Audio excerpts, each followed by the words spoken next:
Hey, g'day and welcome. This is Any News Australia. I'm Anthony, and today it's my great pleasure to have Alex Cooney, ex-police officer, on our show, talking about his experience last year, writing that open letter to the police commissioner. It's about a year ago now. And before we start, I'd like to thank all the viewers tuning in now live and all those that watch after. Thanks for your comments and your shares and supporting what we do.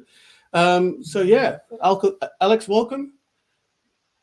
Yeah, How you going thanks today? for having me, Anthony. Yeah, good. Right. So, we talked a little bit online and on the phone before, and it's interesting. You seem like a well-spoken, young, intelligent guy. I know you're a surfer already, but tell us a bit more about your upbringing and what led you to join the police force. Yeah, okay. Pretty simple kid from Lennox Head. I came from a broken home.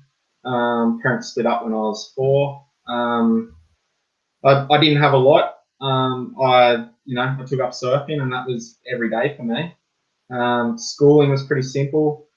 It got in the way of surfing. I didn't actually learn to read till I left school, and then I grabbed a chefing apprenticeship. I did a chef apprenticeship and worked as a chef for a year. And then the partner I was with at the time finished uni and started doing teaching, and was sort of on opposites, and she was earning a lot more money. And I felt like, I need to do something a bit more meaningful, a bit more, earn a bit more money, have a bit more time off, and all these sorts of things. And I thought as to what would appeal to me. I have a lot of empathy. I can see large pictures, things on a large scale, and often things from the other side. And I actually thought within me, join the police, I could be a great cop because I can see all sides of a story. And I have a lot of empathy for those that maybe other cops aren't seeing, and that's why cops are getting a bad name. I just thought I could go out there and be a really good cop, and do a really good job of it. So sort of when I made that decision, I did everything I could to get there. I really focused on my reading and writing skills. And sort of from there, I just learnt to learn. So I scraped through the college. I wasn't the smartest kid there. But what I had done is learnt to learn, basically. And it was all on my own back. I guess I was self-taught, and I started to look into things from then on, and haven't looked back. Yeah, no, it's great. I think you mentioned a couple of things that I think a lot of people have forgotten about at the moment: empathy, and then the ability to sort of self-learn and investigate things, for sure. So, but before all this came along, was there other things in society that you had concerns about, the way maybe the country was headed, or was it just this event that highlighted all of this for you? I had a lot of concerns with how we'd sort of gotten to where we were. Families are spread across the world these days. That concerned me. It felt like people, in my perspective, were so distracted about shiny things or being somewhere or doing something or having to have something, that they were just away from family, away from the things that they're core. Like, the thing I really like to do is surfing, and I used to have this saying that was, things that aren't surfing get in the way of surfing. I'm like, oh, why would I chase all these things when they're taking me away from the core thing that I love to do? So basically that led me down other paths. I looked into, like I started to learn. I was self-taught. I just learned to dig as to why. I was like, well, why am I paying all this in tax, for instance? And it's like, okay, so I did a look up the referendums that we've had, and we had a referendum in '88 to bring a third tier of government, to which we said no. And then here we are with local governments. And I'm like, well, that's sus. I like to find the underlying issue of everything. And that's essentially, I guess, my mindset of things.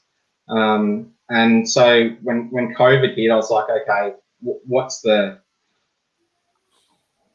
underlying issue? I was aware of contagion theory versus terrain versus germ theory in relation to viruses, and there's a lot of contradictions there and a lot of arguments for both sides there.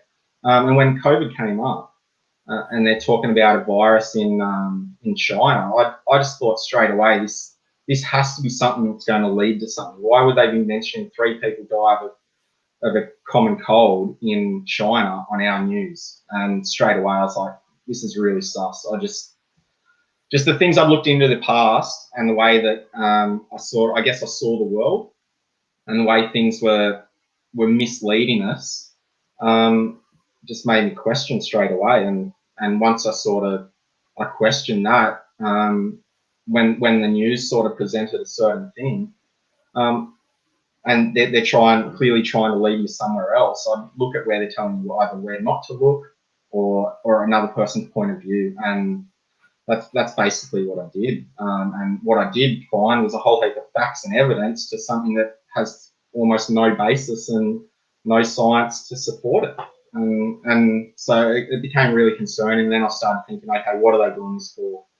And obviously virus leads to a vaccine on most occasions. I'm like, okay, they're going to try to vaccinate everyone. That's, I could sort of see, I guess, steps that they're going to take, and led me to writing a letter in the long run. Yeah.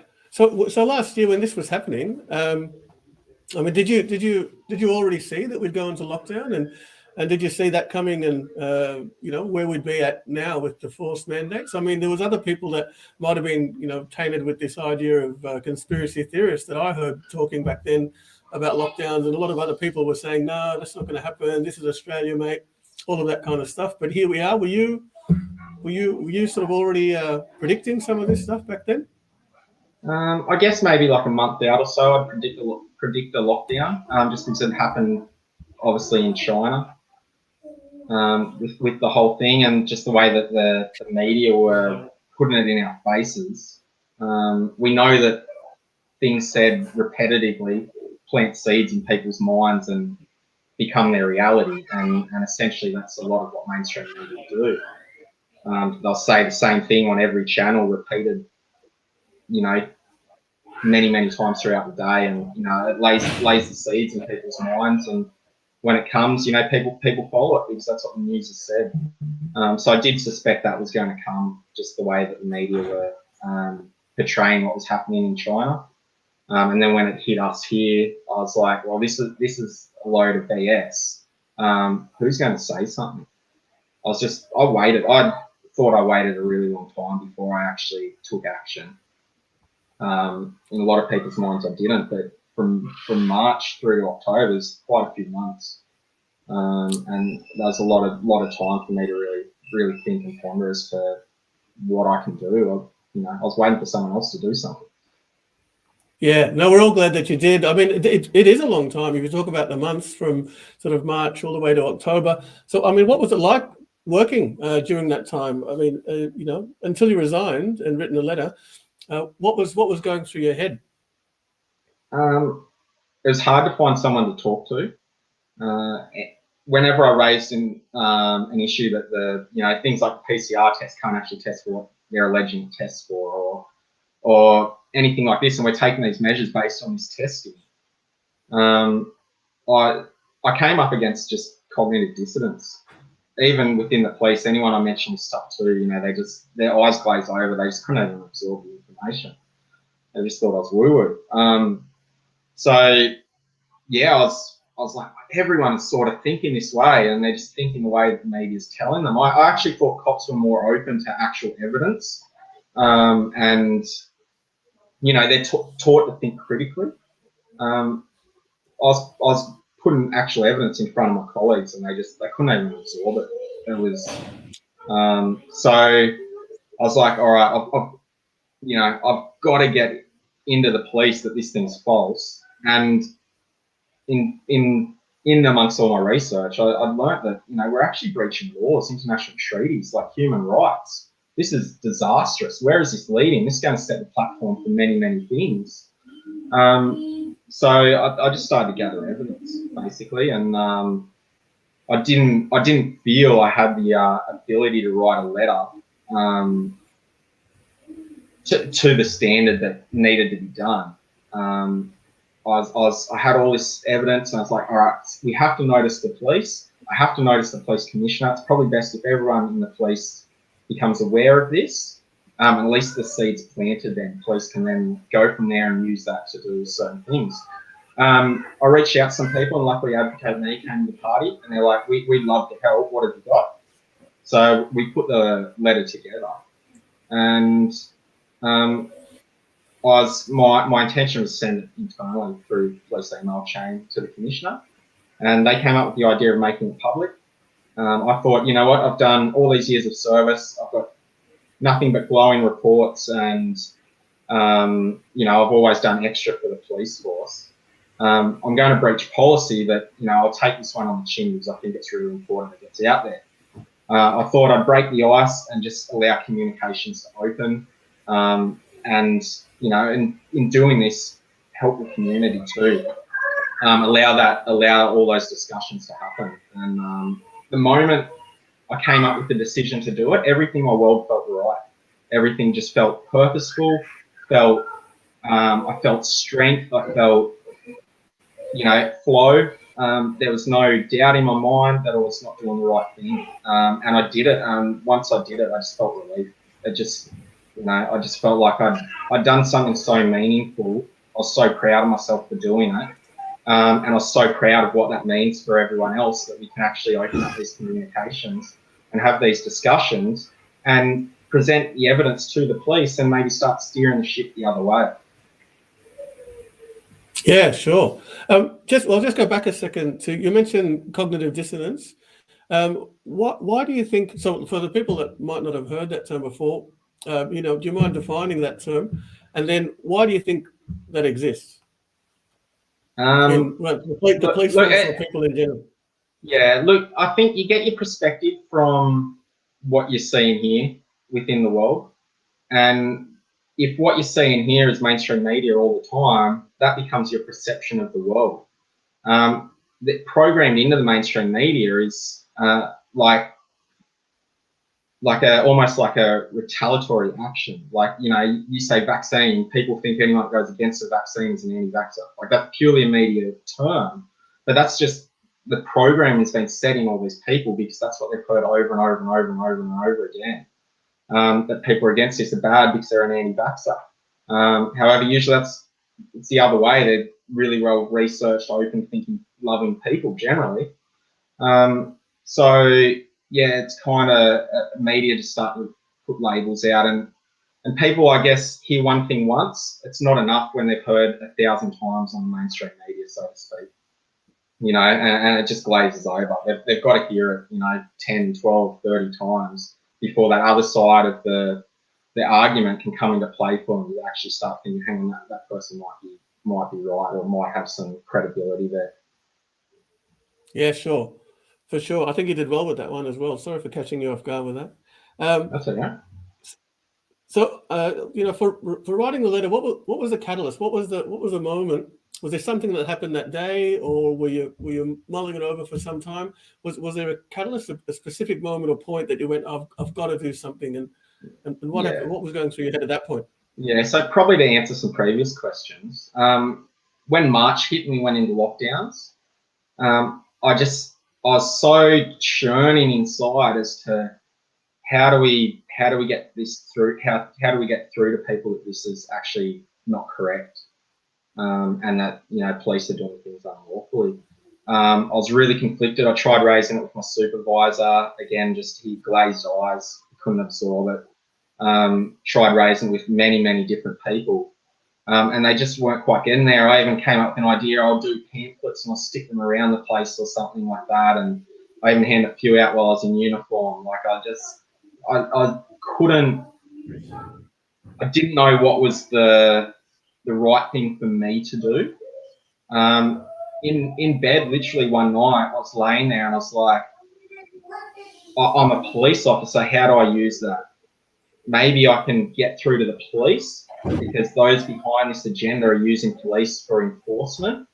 If we cripple their enforcement, we have our freedoms. And I was like, all right, and all I have to do is notify the police that, hey, we're doing the wrong thing, let's do the right thing, enforcement stops and we all have our freedoms back. I was like, all right, I'll email them all. I just thought I'll do a letter and email them all. And the moment I had that thought, I just came back to centre. I could breathe well. I slept well. Everything felt right, and I was back in the flow of my life again. It was to the core of me the right thing to do, even though now I've left the police force. Yeah, it's great. For those people, we'll put a link after the interview in the comments so people can have a look at that letter. But if you want to summarise for everyone what was in that letter and the topics covered, that'd be great. Yeah, basically it was letting the police commissioner know that the evidence that he has or what he's running on, the narrative, is actually false. And we've got actually basically the opposite in evidence, that COVID's not what they're saying it is, and that police are breaching laws and that police are being used by a government to enforce tyranny on the population. Now, every claim in that letter was backed with evidence. For instance, the PCR test, the inventor of it himself said it can't be used for testing infectious disease. Like that sort of stuff was in there. We had comparisons to countries that who didn't have lockdowns as opposed to those who did. We went through the laws that we're in breach of, and basically finished up with showing how police are being used biasly. For instance, in the same climate of COVID, with the same measures in place, Black Lives Matter protests were fully supported and held by police, and yet protests in relation to our freedoms were heavy-handed by police to question. They're using force like they've never done before at protests. So there was a clear bias there. So all these issues were raised in the letter, plus some predictions because I could see where things were going. I asked the commissioner that police act in the best interest of the people, not tyranny of government, that police view choice over vaccines within the police and the public. Things like that, and these issues have come true now. That I raised way back then. Yeah, amazing. I mean, some reasonable arguments you're raising there for sure. I know your resignation letter and sort of the open letter to the police commissioner made some news, and there was many people who took notice. I guess there was people really looking for someone in a position of authority to take a stand and speak up, and for those people, it would have provided a lot of hope. What were you looking to achieve? I think you've touched on it a little bit, but what were you looking to achieve? And do you think looking back now that you achieved that? Wholeheartedly. With going to Advocate Me, they came up with the idea of making it an open letter and making it public, to which I agreed to. I thought, I'd have done so many years in the police, I've been such a respected officer and just glowing career, really, that I thought, I can take this on the chin. It's just a breach of policy. I'm not doing anything unlawful. So I put my name onto it and was released to the public. Now, I was well aware that there was a whole world of doctors, scientists, and many, many educated people out there who were standing up for their freedoms. So in making that letter public, it was felt like I didn't do it for me, so to speak. I did it because it was the right thing to do. I did it for everyone else, for my family, to really change the way that we were heading. I got inundated with letters and phone calls and so much support. It was really felt. The words on the letter were used in protests all around the world: France, Germany, Spain, all through Europe, UK, New Zealand, Australia. As little old me who put my name to a letter. It was really powerful. People really needed to see it. They were craving it. They're basically battling the enforcement side of things, and they wanted to know that there's a human on the other side of that, and one that can think critically and is on the side of the people, which is why we joined the police, because we want to be on the side of the people. We want to be there for them when they need us. We don't want to be against the people, and that was felt in the letter. So what I got back personally was something that I've never experienced in my life. I was just overwhelmed with the love and the support that everyone just gave back to me. People were giving us fruit and veg.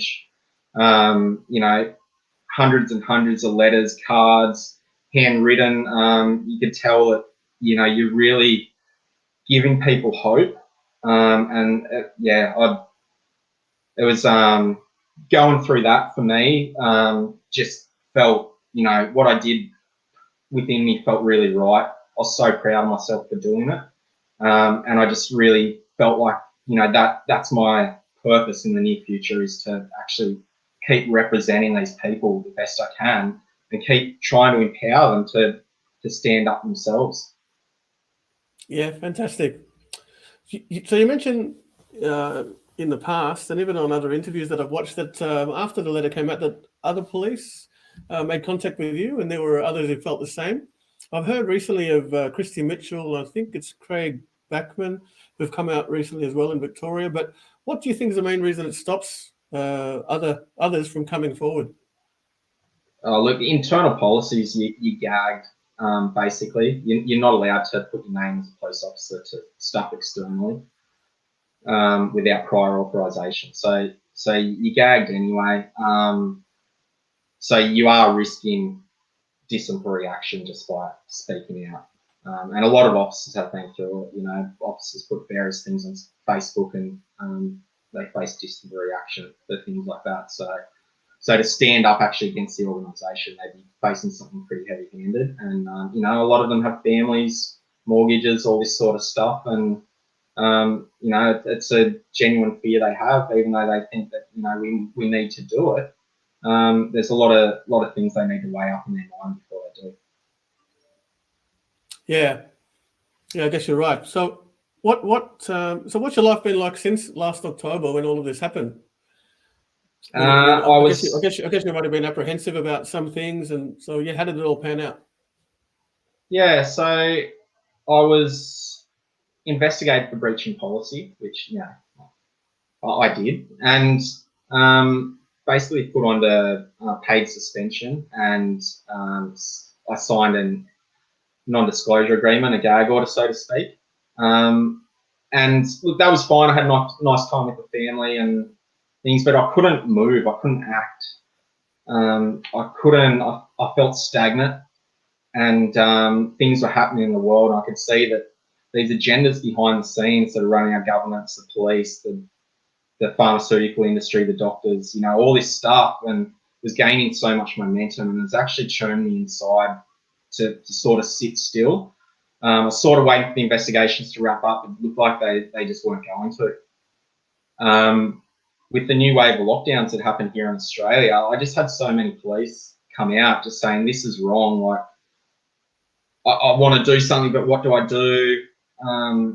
They couldn't, as like we discussed before, police can't speak out. And again, I had one of those moments where I was like, well, if I resign, I can speak out, like just a little thought. And then again, I just had that overwhelming feeling in my body, like that's the right thing to do. You know, I can speak for all those police there. And again, I did that. I came out. I've never been on camera before. I've never even been on a Zoom before. I had no idea how I was going to do this, how I was going to say these things. Yeah, it's a big hurdle I've had to get over, because I've always been someone, you know, who wants to be in the background and not really noticed, and that's how I like to live my life. So it's been a big hurdle for me to actually come out and speak publicly and do this sort of stuff. But again, what I have behind me and what is motivating me and what I'm feeling through my body and my soul is to do this, and to do things honourably, do things equitably, and relay those messages that, you know, we do the right things and we stand up for our rights and freedoms as individuals. And this goes away. We don't acquiesce to this tyranny as a group, as a collective of men and women, and this goes away. And that's what's driving me at the moment. I've said on previous interviews that I feel that the reason I've got attention, the guys like Graham Hood and that have attention at the moment, is because there's a large majority of people who know that what is happening is BS, and they want to acquiesce to what is going on, and they're trying to find it in themselves as to how to do that. And I think they're looking to people like myself and Graham Hood to find it in themselves, like, oh, all right, maybe if I keep watching, or I can get there, and I'll maybe go out without a mask. I won't QR code. I'll start to gain some knowledge so that I can question what's coming up. And I think we're going to tip the scales at some point when the masses actually go, okay, we need to do this now, because the platform that has been set now is a platform. This is now a stepping stone. The government tyranny can now go further and further, and it's not till the people as a collective say stop that this goes away. Yeah, for sure. Just before the next question, there's some questions I'll just address.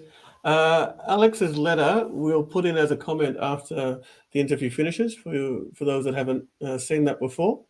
Yeah, also you can go to Advocate Me or AustraliansSayNo.com and you go to Coffs for COVID Truth, and my letter's through there. You just need to scroll down to learn more, and my letter and Kevin Dawson's letters are there.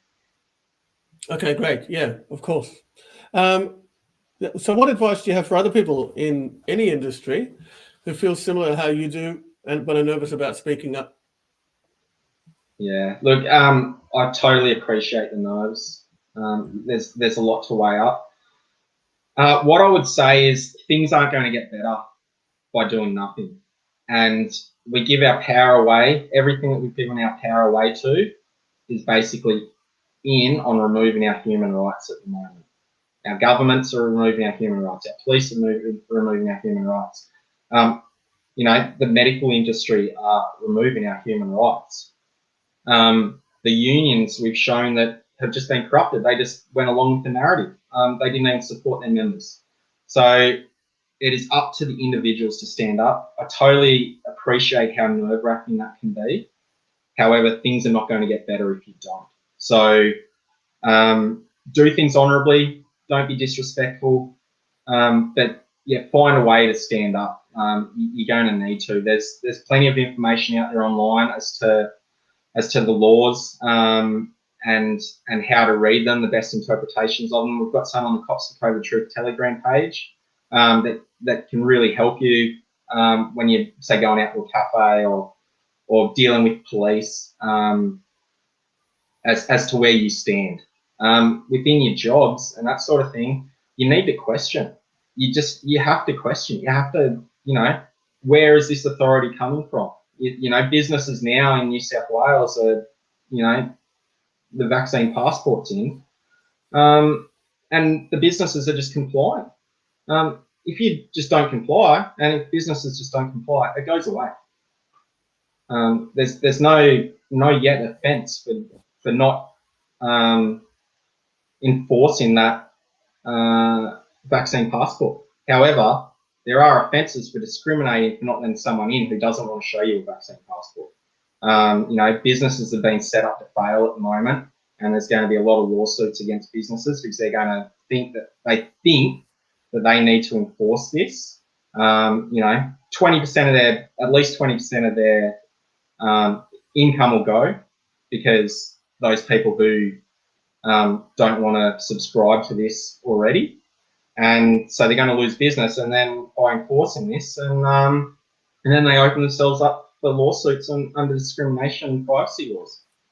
So it's in your best interest to, as an employee, if that's what you are, to ask the question and maybe put some things to your employer. Maybe let the employer know where they stand and they don't need to do these things. It goes back to treat everyone the same, and we'll get along just fine. Yeah, fantastic. Some good suggestions there. So yeah, coming to this question, we talked about it before the show too. So how do you hope in your mind this will all end? And would you consider rejoining the police force if they would allow it, and if all this went away? Look, where I sit right now, if they offer me my old job back, sure, I'd take it. I enjoyed the police. I had 12 years there nearly, and enjoyed it. I was still going. I was still motivated. I'd certainly head back. What was the other part of that question, sorry? Well, how do you hope all of this ends? So what do you think is an ideal outcome from all of this? Yeah, okay. I'd like to go pretty broad on this if I could. Sure. Where we're headed as humans, I don't think was in line with us. We were chasing shiny things. We always wanted more. We were greedy. We were living in a world of separation, isolation. Things were distant. We think we need these big houses. We think we need new cars. We think we need all these holidays. We think we need, the best of everything. I need a new phone every year. I need all this stuff. I think what COVID is exposing is that, hang on, we want our core values. We want love. We want to enjoy our time. Things that you just can't get back and things that money can't buy. That fundamentally us. So I think there's an aspect of COVID that is really great. I think it's going to end when the majority stand up and just say no. That's where I think it ends. Those that are governing this are trying to push these agendas on us. They're doing it through our compliance. And the moment that the majority just stand up and, I'm not saying be violent, don't get me wrong, don't be violent, but be the person you want to be. But, we just don't acquiesce. It goes away. If we do that en masse, they got nothing. The reason that we've got this so far is because when they said, oh, we'll lock down, everyone locked down. And then they're like, wear a mask, and everyone wore a mask. And then the QR code, everyone QR coded. Just any one of those levels, if people just went, no, and just en masse, just no, it's gone. Yeah, some great ideals there. I think a lot of people would agree with that. That outcome that you're hoping for. I think we all are in some way as well. You mentioned in another interview, I think it might have been with Turning Point, Joel Jamal, or it could have been another one, that the police know the media is fake, and you mentioned that they've all been portrayed as bad guys at some point on many occasions, and when they haven't been. Why do you think so many other people don't feel that way about the media and seem to trust it blindly? It's repetition. Like the way the media is structured is basically to control our perceptions. You can look this up online. Many people have done documentaries on this and how the human mind works and how the media will manipulate your thoughts.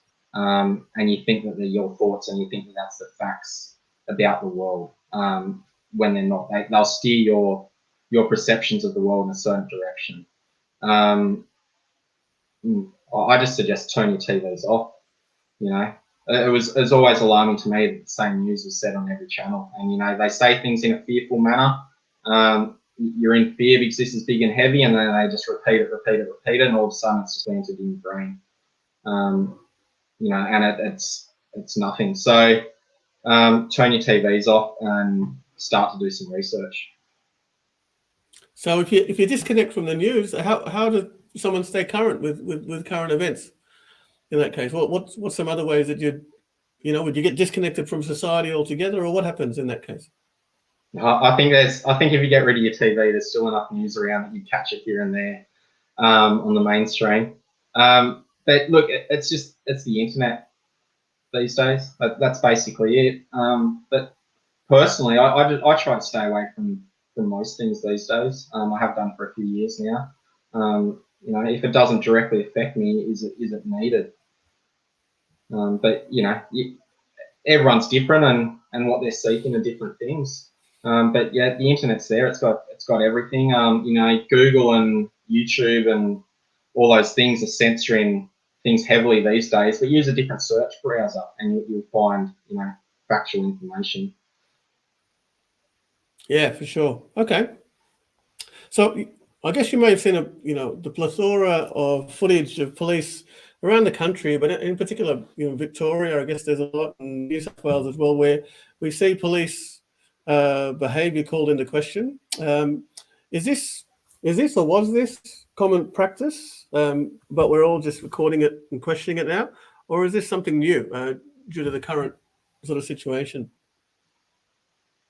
No. Well, police are only allowed to use force that's reasonable with the situation. They've gone above and beyond this. The commissioners have come out and said that this is about enforcement.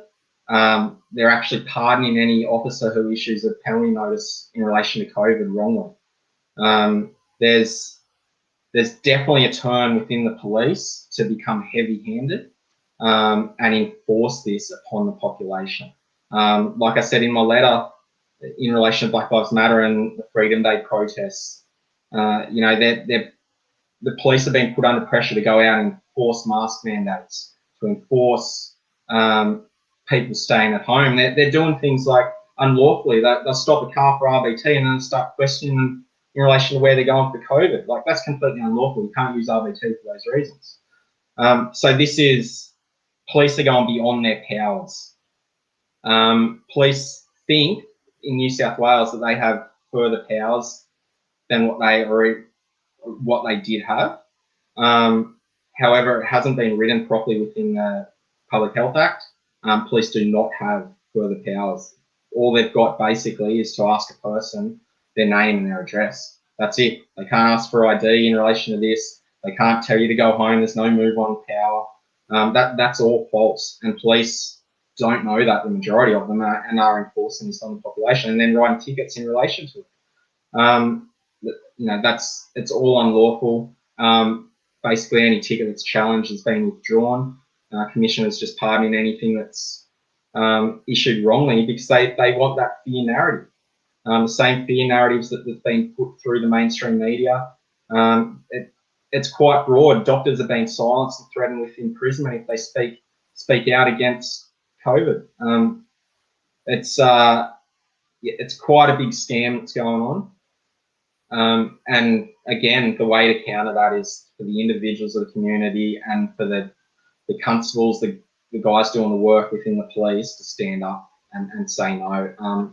Best thing we have at the moment is that the way that the laws are written and what governs police to perform their role and duties, it's in their best interest to not follow these directions and to not enforce these public health orders. If we go down the path after this, the Royal Commissions and that sort of thing, these police are answerable to the law. So if they're given a direction, you go do this, and they do that, and that direction's unlawful, they're still liable. So again, it's in their best interest to not follow these directions.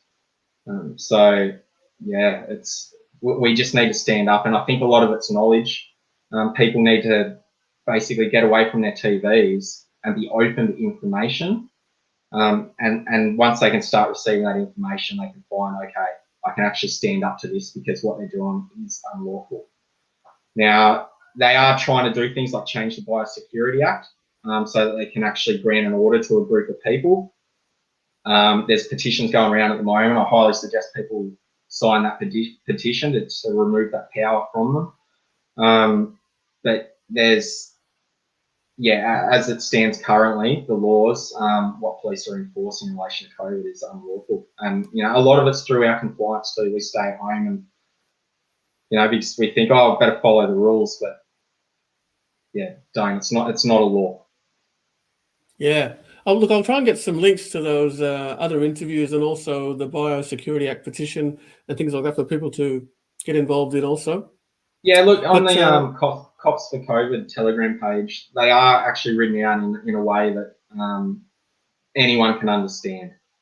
So I've got those links. I'll repost them again maybe tomorrow just so they're fresh on the scroll and people can actually use those, start to get familiar with that stuff and feel a bit more confident in themselves. Yeah, great. You know, it's interesting having you on the show. And I know most police officers like you are good people, you know, and they join for the right reasons. And we value their service, you know, as a community, I'm sure of that. And I speak for many people.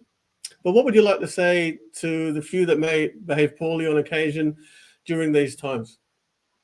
During these times, I think it's knowledge. Police are fed a fear narrative from, you know, the mainstream media. They're getting it all day long at home. They get to work and then, you know, it's the same narrative but, you know, intensified and they've been given like strict directions to go and enforce this. They're clouded, their perspectives and their view on what is happening is really clouded and false. We need to get into the police a message that, one, you don't have to do this. Two, COVID's not what they say it is. And it's in your best interest to actually do the right thing and not follow these directions. We need to get that message, and that message is coming. More and more police are becoming aware. Police now are even actually stepping up.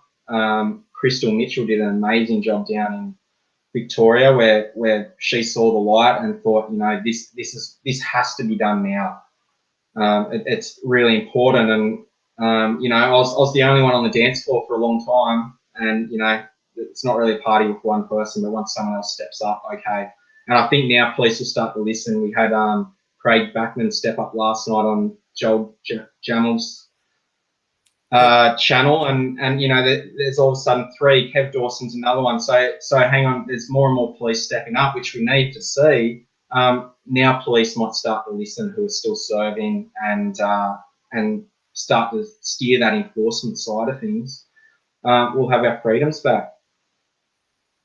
Yeah, it's great, and hopefully some people will watch this and share this around. And I look forward to having some of the others on the show in the future as well. Maybe if you're in touch with them, that'd be great. Of course. So lastly, thanks for your time today, and it's been great so far. But one last question, then, a message for the people, to those who are being harassed or are confronted by police. What message do you have for them to behave appropriately and safely while dealing with police during these times? Yeah, look, I know these times are rough, and I know that we are in a heightened time, and we're being fed really fearful stuff, which is making our angers rise and that sort of thing. I would say to people, don't be belligerent, don't be rude. Try and be calm and treat the other side, or the officers, or the shopkeeper, or whoever you're going to be dealing with, or who is going to be challenging you, with respect. Do things like ask questions. Don't go down the path of violence or anything like that. But stand strong in your convictions too. You are going to have an impact on that person or that police officer. And if you do it the right way, you might actually start to change their thinking a little bit. And they might actually start to think, hang on, that person has some credibility. That person might actually be speaking some truth. I might actually look into this. And the more people with the knowledge, the better chance we have of the masses standing up and us being able to quash what's going on in the world at the moment. Fantastic. Alex, it's been great having you on our show today. You are, a modern-day superhero, like many other people, sort of in your position that have come out and speaking against this. You provided a very balanced perspective on many things today, which is in line with what we're trying to do here at Any News as well. So we appreciate your time, and thank you very much for what you've done, for your family and for everyone else's family here in Australia. Yeah, thank you. Like the important thing is that police are part of the community, and we want them to be part of the community. And the police that are serving want to help the community. They don't want to be doing what they're doing, and the best part is they don't have to. They just need to be open to the knowledge, and for us as the community to support them to do the right thing. We're being hit with division and fear. We unite and we send love. We counter all that, and this will go away. Yeah, fantastic. That's great. Thanks again, Alex, and thanks to everyone who watched today. Thanks for everyone who's going to watch online later. Share it with someone else that might find this useful, especially if they're in a position and maybe dealing with some of those challenges about speaking up and speaking out. The more people that do it, the better it'll be for everyone. And thanks again. Tune in shortly when we're having our interviews next week. Thanks all. Thanks again. Thanks, Alex. Bye for now. Thanks, Anthony.